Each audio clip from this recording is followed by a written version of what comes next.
Well, hello. So today I'm going to teach you a little bit of geometry, a little bit of numerology, so you can go ahead and move forward and associate that energy for your life.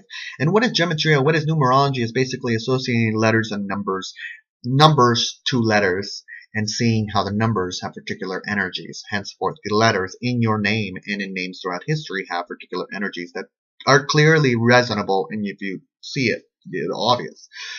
A book I'm going to recommend is Norman Shine's Numerology. Really great book. Breaks it down in a very concise way. It goes deeper than what I'm going to go into. Much, much deeper. I'm just skimming literally the first page for you.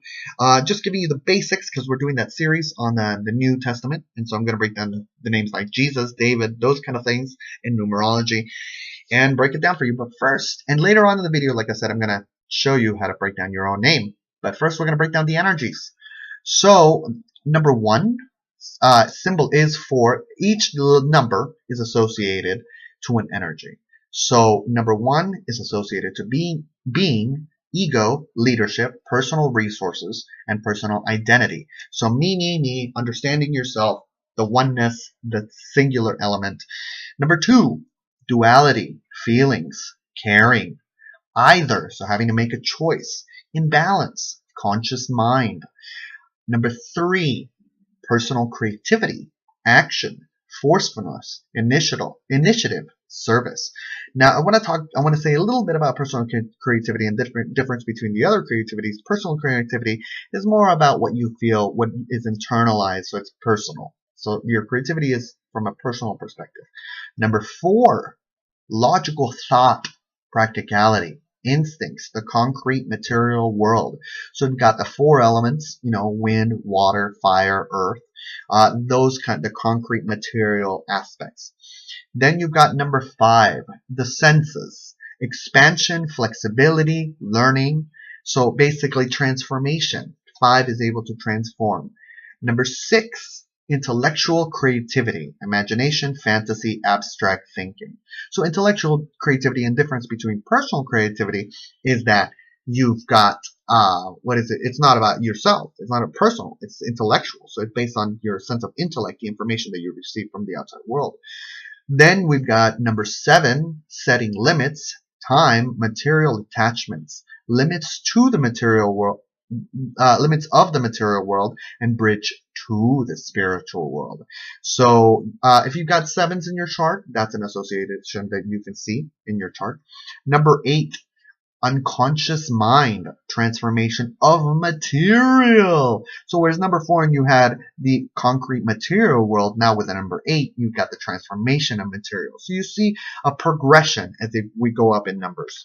In timeless space, both. So having the choice of being able to choose both instead of two. And whereas you had with two, you had the duality. I have to make a choice. With eight, I can choose both and find balance in that. Dharma, doing what needs to be done. Number nine, spiritual creativity, divine love, innate talents, completion, karma, reward from previous lives.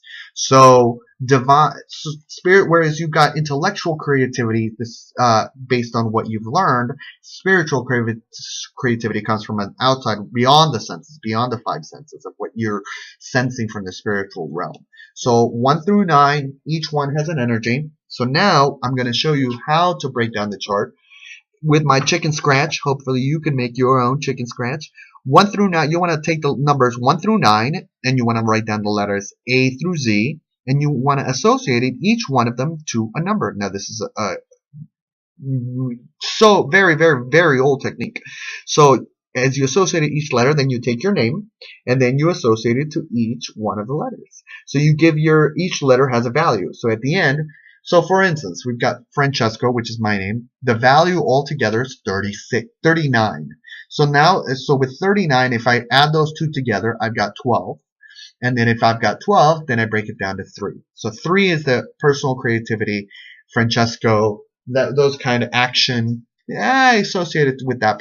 It's a very forceful and powerful kind of element. Then we've got Raphael, which is 25 when I add the letters up together. R being 9, A being 1, F being 6, it comes out to 25, which equals 7. So what you want to do is 25, 5 plus 2 equals 7. So that's the prime, then not prime, but that's the number that you have in regards to your association. So number 7 is the spiritual learning. Raphael is a name of an angel. So those kind of elements, you can see the associations there. Newman is my other last name, which a lot of you do not know about. It's from my father's side, but I felt I needed to do it. I didn't know for the sense of the video and the energy. It's not a last name I use a lot, but it's 28. The value of it is 28. And when you add them together, you've got 10, which is 1. Now, 1 is an interesting number because it can either be Malchut or Keter, which that's a whole other video on the Tree of Life. Don't worry about that. We'll get to that later.